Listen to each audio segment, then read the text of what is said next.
Hi అండి. అందరికీ నమస్తే. నా పేరు మహి. మహి కథల ప్రపంచం ఛానల్‌కి స్వాగతం. ఈరోజు కథ హృదయబంధం ఎపిసోడ్ 2. ఆ రోజు సాయంత్రం కాలేజీ అయిపోయాక అందరూ వెళ్ళిపోతున్నారు. స్నేహ తన బ్యాగ్ సర్దుకొని బయటకు రాగానే అభయ్ కారు దగ్గర నిలబడి ఫోన్ మాట్లాడుతున్నాడు. స్నేహ మెల్లగా నడుచుకుంటూ వెళ్తుంటే అభయ్ గమనించి ఫోన్ పక్కన పెట్టి, హే స్నేహ, ఎక్కడికి వెళ్తున్నావు? టైం 6 దాటింది తెలుసా? ఇంకా కాలేజీలోనే ఏం చేస్తున్నావు అని కాస్త సీరియస్గా అడిగాడు. స్నేహ భయపడుతూ, లేదు సార్, అది లైబ్రరీలో నోట్స్ రాసుకుంటుంటే లేట్ అయింది. ఇప్పుడు హాస్టల్కి వెళ్తున్నాను సార్ అని చెప్పింది. అభయ్ తన కార్ డోర్ తీసి, హాస్టల్ దాకా ఈ టైంలో నడుచుకుంటూ వెళ్తావా? ఆటోలు కూడా దొరకవు ఈ రోడ్డు మీద. రా, కారు ఎక్కు, నేను డ్రాప్ చేస్తాను అన్నాడు. స్నేహ కంగారు పడిపోతూ, వద్దు సార్, పర్లేదు సార్, నేను నడిచి వెళ్తాను. కాలేజీలో మిగతా స్టూడెంట్స్ చూస్తే తప్పుగా అనుకుంటారు. ప్లీజ్ సార్ అని వెనక్కి తగ్గింది. అభయ్ ఆమె వైపు ఒక నిమిషం గంభీరంగా చూసి, నేను ఒక మాట చెప్పానంటే మళ్ళీ ఎదురు చెప్పడం నాకు నచ్చదు స్నేహ. నువ్వు నా కాలేజీ స్టూడెంట్వి. నిన్ను సేఫ్గా పంపించాల్సిన బాధ్యత ఎండీగా నాదే. సైలెంట్గా వచ్చి కారులో కూర్చో, అంతే అని కాస్త గట్టిగా చెప్పేసరికి స్నేహ ఇంకేమీ అనలేక సైలెంట్గా వెళ్ళి కారు ముందు సీట్లో కూర్చుంది. కారు స్టార్ట్ అయి ముందుకు వెళ్తుంది. కారులో అసలు ఏ శబ్దం లేదు. చాలా నిశ్శబ్దంగా ఉంది. స్నేహ బయట రోడ్డు వైపే చూస్తూ చాలా బిగుతుగా కూర్చుంది. అభయ్ కార్ డ్రైవ్ చేస్తూనే స్నేహ వైపు ఒకసారి చూసి, ఏంటి అంత భయపడుతున్నావు? నేనేమన్నా నిన్ను మింగేస్తానా? అంత దూరంగా డోర్ వైపు జరిగి కూర్చున్నావేంటి అని అడిగాడు. స్నేహ తడబడుతూ, అదేం లేదు సార్, మీతో కారులో రావడం కొత్తగా ఉంది, అందుకే అంది. అభయ్ చిన్నగా నవ్వి, ఫస్ట్ ఆఫ్ ఆల్ ఆ సార్ అనే పిలుపు కాస్త తగ్గించు. కాలేజీలో సార్ అని పిలిచినా పర్లేదు కానీ బయట ఉన్నప్పుడు సార్ సార్ అంటే ఏదోలా ఉంది. అయినా ఇందాక మీటింగ్లో అందరి ముందు నీపై ఆ అకౌంట్స్ నింద పడ్డప్పుడు అంత ధైర్యంగా సమాధానం చెప్పావు కదా, మరి ఇప్పుడు నా దగ్గర ఎందుకు అంత భయపడుతున్నావు అని అడిగాడు. స్నేహ కాస్త ప్రశాంతంగా ఊపిరి తీసుకొని, మీటింగ్లో నేను తప్పు చేయలేదు కాబట్టి ధైర్యంగా మాట్లాడాను సార్. ఐ మీన్ అభయ్ గారు. కానీ మీతో మాట్లాడాలంటే చిన్నప్పటి నుండి అలవాటు లేని భయం. అయినా ఆ రోజు అందరి ముందు మీరు నాకు సపోర్ట్ చేసి నన్ను నమ్మినందుకు నిజంగా చాలా థ్యాంక్స్ అండి. మీరు ఈరోజు నా పక్కన నిలబడకపోతే నా చదువు అక్కడే ఆగిపోయేది అని అంది చాలా నమ్రతగా. అభయ్ రోడ్డు వైపు చూస్తూనే, నేను నిన్ను నమ్మడం కాదు స్నేహ, నీ కళ్ళల్లో నిజాయితీ కనిపించింది. ఈ రోజుల్లో తప్పు చేయకపోయినా భయపడేవాళ్ళు చాలామంది ఉంటారు, కానీ నువ్వు నిలబడి పోరాడు. నాకు అలాంటి యాటిట్యూడ్ ఉన్న వాళ్ళంటే ఇష్టం. అయినా నా కాలేజీలో ఒక అమాయకురాలిపై నింద వేస్తుంటే నేను చూస్తూ ఊరుకుంటానా? కానీ ఒకటి గుర్తుపెట్టుకో, కాలేజీలో విక్రమ్ లాంటి వాళ్ళు నీ మీద కన్ను వేశారు. నువ్వు ఎంత జాగ్రత్తగా ఉంటే అంత మంచిది. ప్రతి విషయానికి నన్ను వెతుక్కుంటూ రాకూడదు. నీ అంతట నువ్వు స్ట్రాంగ్గా ఉండాలి అని చెప్పాడు. స్నేహ అభయ్ మాటలను శ్రద్ధగా వింటూ, నేను జాగ్రత్తగానే ఉంటాను అభయ్ గారు. నా గురించి మీకెందుకు అంత కేరింగ్? అందరి స్టూడెంట్స్ లాగే నన్ను కూడా చూడొచ్చు కదా అని అనుకోకుండా అడిగేసింది. అభయ్ సడన్గా కార్ బ్రేక్ వేసి పక్కకు ఆపాడు. స్నేహ కంగారుగా అభయ్ వైపు చూసింది.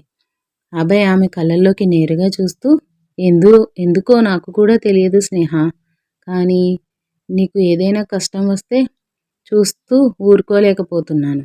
మేబీ నువ్వు పల్లెటూరు నుంచి వచ్చి ఒంటరిగా ఇక్కడ కష్టపడుతున్నావనా, లేక నీ నిజాయితీ నచ్చా నాకు తెలీదు, కానీ నిన్ను సేఫ్గా ఉంచడం నాకు ముఖ్యంగా అనిపిస్తుంది. అర్థమైందా అని గంభీరమైన గొంతుతో అన్నాడు. అభయ్ అలా నేరుగా కళ్ళల్లో చూసి మాట్లాడేసరికి స్నేహ గుండె వేగంగా కొట్టుకోవడం మొదలైంది. ఆమె చూపు తిప్పుకొని, సరే అభయ్ గారు, హాస్టల్ వచ్చేసింది, నేను దిగుతాను అంది. అభయ్ బయటకు చూసి, హాస్టల్ రావడం ఏంటి, ఇంకా దూరంలోనే ఉంది కదా, కారు లోపలి దాకా పోనిస్తానుండు అన్నాడు. స్నేహ వెంటనే, వద్దు వద్దు అభయ్ గారు, ప్లీజ్ వినండి. ఈ గేటు దగ్గరే ఆపండి. హాస్టల్ వార్డెన్, మిగతా అమ్మాయిలు చూస్తే పెద్ద గొడవ అవుతుంది. నేను కారులో రావడం చూస్తే అందరూ రకరకాలుగా మాట్లాడుకుంటారు. ప్లీజ్ ఇక్కడే దిగేస్తాను అని బతిమలాడినట్టు అంది. అబ్బాయి సరేనని కారు ఆపి, సరే నీ ఇష్టం, కానీ రేపు ఉదయం 8:30 కల్లా కాలేజీ గేటు దగ్గర ఉండు. ఆ నేషనల్ లెవెల్ ప్రాజెక్ట్ ఫైల్స్ అన్నీ చెక్ చేయాలి. ఒక్క నిమిషం లేట్ అయినా నేను ఊరుకోను, మైండ్లో పెట్టుకో అని వార్నింగ్ ఇచ్చాడు. స్నేహ కారు దిగి నవ్వుతూ, అలాగే అభయ్ గారు, రేపు కరెక్ట్ టైంకి వచ్చేస్తాను, మీరు జాగ్రత్తగా వెళ్ళండి అని చెప్పి హాస్టల్ వైపు నడిచింది. అబ్బాయి కారులోనే ఉండి ఆమె లోపలికి వెళ్ళేదాకా చూస్తూ, ఆమె వెళ్ళాక ఒక చిన్న చిరునవ్వు నవ్వుకొని కారు ముందుకు తీసుకెళ్లాడు. మరుసటి రోజు ఉదయం 8 గంటలకే స్నేహ కాలేజీకి వచ్చేసింది. కాలేజీ కారిడార్ను చూస్తూ లైబ్రరీ వైపు వెళ్తుండగా అభయ్ ఆమె ఎదురుగా వచ్చాడు. అభయ్ చేతిలో 2 కాఫీ కప్పులు ఉన్నాయి. స్నేహను చూడగానే, ఏంటి మేడం గారు, 8:30కి రమ్మంటే 8 గంటలకే వచ్చేశారు, అంత భయమా అని కాఫీ కప్పు స్నేహ వైపు చాచాడు. స్నేహ ఆశ్చర్యంగా చూస్తూ, ఇదేంటి అభయ్ గారు, నా కోసం కాఫీ తెచ్చారా అంది. అభయ్ కాస్త అటు ఇటు చూసి, అంటే నేను తాగుదామని 2 తీసుకున్నాను, నువ్వు కనిపించావుగా అని ఇస్తున్నాను. ఎక్కువ ఊహించుకోకు, త్వరగా తాగి ఆ కాన్ఫరెన్స్ హాల్కి రా, ప్రాజెక్ట్ ప్రజెంటేషన్ డ్రాఫ్ట్ రెడీ చేయాలి అని చెప్పి కప్పు ఆమె చేతిలో పెట్టి ముందడుగు వేశాడు. స్నేహ ఆ వేడి కాఫీ కప్పును పట్టుకొని అభయ్ వెళ్తున్న వైపు చూస్తూ తనలో తాను నవ్వుకుంది. పైకి ఎంత గంభీరంగా నటిస్తున్నా లోపల ఎంత మంచి మనసు ఉందో అని మనసులోనే అనుకుంది. కాఫీ తాగాక స్నేహ కాన్ఫరెన్స్ హాల్ వైపు నడిచింది. అక్కడ అభయ్ ఆల్రెడీ ప్రాజెక్ట్ ఫైల్స్ తెరిచి చూస్తున్నాడు.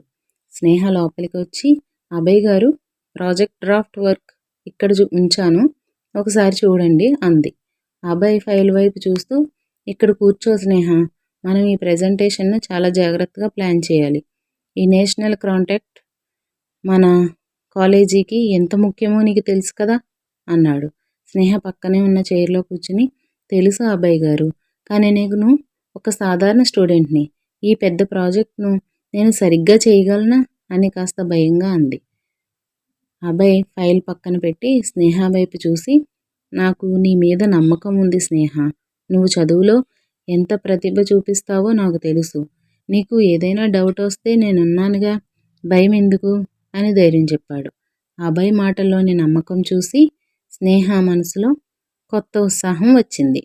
ఇద్దరూ కలిసి ప్రాజెక్ట్ వర్క్ చేయడం స్టార్ట్ చేశారు. మధ్యలో ఒక కాన్సెప్ట్ దగ్గర అభయ్ ఒక రకంగా చెప్తే స్నేహ కాస్త డిఫరెంట్గా ఆలోచించి, అభయ్ గారు, ఇలా చేస్తే ప్రాజెక్ట్ కాస్ట్ తగ్గుతుంది, ప్రజెంటేషన్ కూడా బోర్డు మెంబర్స్కి బాగా నచ్చుతుంది అని చెప్పింది. అభయ్ ఆమె వైపు ఆశ్చర్యంగా చూసి, వావ్ స్నేహ, నిజంగా చాలా మంచి ఐడియా, నేను కూడా ఈ యాంగిల్లో ఆలోచించలేదు, నువ్వు కేవలం చదువులోనే కాదు, బిజినెస్ థింకింగ్లో కూడా చాలా స్మార్ట్ అని మెచ్చుకున్నాడు. స్నేహ సిగ్గుపడుతూ, థ్యాంక్స్ అభయ్ గారు, మీతో కలిసి పనిచేస్తుంటే నాకు కొత్త విషయాలు తెలుస్తున్నాయి అంది.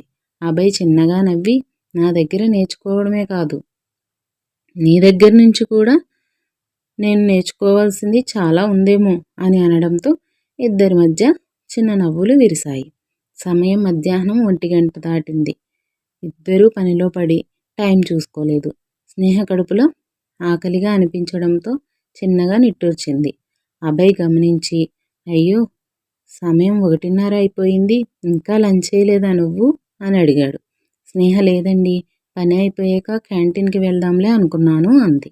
అభయ్ వెంటనే తన కాలింగ్ బెల్ నొక్కి ఆఫీస్ బాయ్ని పిలిచాడు. 2 ప్లేట్స్ మంచి లంచ్ ఆర్డర్ చేసి నా రూమ్కి తీసుకురా అని చెప్పాడు. స్నేహ కంగారుగా, అయ్యో అభయ్ గారు, మీతో కలిసి లంచ్ చేయడం ఏంటి, నేను క్యాంటీన్కి వెళ్ళి తింటాను అంది. అభయ్ కఠినంగా చూస్తూ, నేను చెప్పానుగా స్నేహ, లంచ్ ఇక్కడే చేస్తాం, మళ్ళీ ఎదురు మాట్లాడుకో అని ఆర్డర్ వేశాడు. స్నేహ ఇంకేం అనలేక సైలెంట్గా ఉండిపోయింది. లంచ్ రాగానే అభయ్ స్వయంగా ప్లేట్ స్నేహ ముందు పెట్టాడు. స్నేహ అన్నం తింటుంటే అభయ్ ఆమెను చూస్తూ, మీ ఊరి గురించి చెప్పు స్నేహ. ఇక్కడికి వచ్చాక నీకు ఎలా అనిపిస్తోంది? ఊరు గుర్తుకొస్తోందా అని అడిగాడు. స్నేహ కళ్ళల్లో చిన్న బాధ మెరిసింది. మా ఊరు చాలా ప్రశాంతంగా ఉంటుంది అభయ్ గారు. కానీ నా ఆశయాలు నెరవేర్చుకోవడానికి నా చదువు కోసం అక్కడి నుంచి రాక తప్పలేదు. ఇక్కడ అంతా కొత్తగా ఉంది. కానీ మీలాంటి మంచి వాళ్ళు పరిచయం అయ్యాక ధైర్యంగా ఉంది అంది. అభయ్ ఆమె మాటలకు కరిగిపోతూ, నువ్వు దేనికి భయపడాల్సిన అవసరం లేదు స్నేహ. నీ చదువు పూర్తి అయ్యేదాకా నీకు ఏ కష్టం రాకుండా చూసుకోవడం నా బాధ్యత అని హామీ ఇచ్చాడు. లంచ్ పూర్తి చేశాక ఇద్దరూ మళ్ళీ ప్రాజెక్ట్ వర్క్లో మునిగిపోయారు. సాయంత్రం 5 గంటల సమయంలో బయట వాతావరణం ఒక్కసారిగా మారిపోయింది. దట్టమైన నల్లటి మేఘాలు పట్టి పెద్ద శబ్దంతో ఉరుములు మెరుపులు మొదలయ్యాయి. కాసేపటికే భారీ వర్షం పడడం ప్రారంభమైంది. స్నేహ కిటికీ దగ్గరికి వెళ్ళి బయటకు చూస్తూ, అమ్మో, ఇంత పెద్ద వర్షం పడుతుంది, నేను హాస్టల్కి ఎలా వెళ్ళాలి అన్ను కంగారు పడుతుంది. అబ్బాయి కిటికీ దగ్గరికి వచ్చి, వర్షం తగ్గేదాకా వెళ్ళడం కుదరదు స్నేహ, కాసేపు ఇక్కడే కూర్చో, నేను వేడివేడి కాఫీ తెప్పిస్తాను అన్నాడు. కరెంట్ సడన్గా పోయింది. కాన్ఫరెన్స్ హాల్ అంతా చీకటైపోయింది. స్నేహ భయంతో గట్టిగా అరిచి అభయ్ చేయి పట్టుకుంది. అభయ్ గారు, నాకు చీకటంటే చాలా భయం అని వణికిపోతూ అంది. అభయ్ ఆమె చేయిని గట్టిగా పట్టుకొని, భయపడకు స్నేహ, నేను నీ పక్కనే ఉన్నాను కదా, ఏం కాదు అని ధైర్యం చెప్పాడు. తన ఫోన్ ఫ్లాష్ లైట్ ఆన్ చేసి రూమ్లో ఉన్న కొవ్వొత్తిని వెతికి వెలిగించాడు. ఆ కొవ్వొత్తి వెలుగులో స్నేహ ముఖం చాలా అందంగా కనిపించింది. అభయ్ ఆమె వైపు అలా చూస్తూ ఉండిపోయాడు. స్నేహ కూడా తన చెయ్యి ఇంకా అభయ్ చేతిలోనే ఉందనే విషయం గుర్తించి సిగ్గుతో చెయ్యి వెనక్కి తీసుకుంది. ఇద్దరి మధ్య చిన్న నిశ్శబ్దం ఆవరించింది. అభయ్ మెల్లగా, స్నేహ, నీకు చీకటంటే అంత భయమా అని అడిగాడు. స్నేహ నవ్వుతూ, అవునండి, చిన్నప్పటి నుంచి చీకటంటే భయమే, కానీ ఈరోజు మీరు నా పక్కన ఉండేసరికి ఆ భయం పోయింది అంది. ఆ మాట వినగానే అభయ్ మనసులో ఏదో తెలియని తీపి అనుభూతి కలిగింది. నేనెప్పుడూ నీకు తోడుగా ఉంటాను స్నేహ, ఏ చీకటి నిన్ను తాకకుండా చూసుకుంటాను అని మనసులోనే అనుకున్నాడు.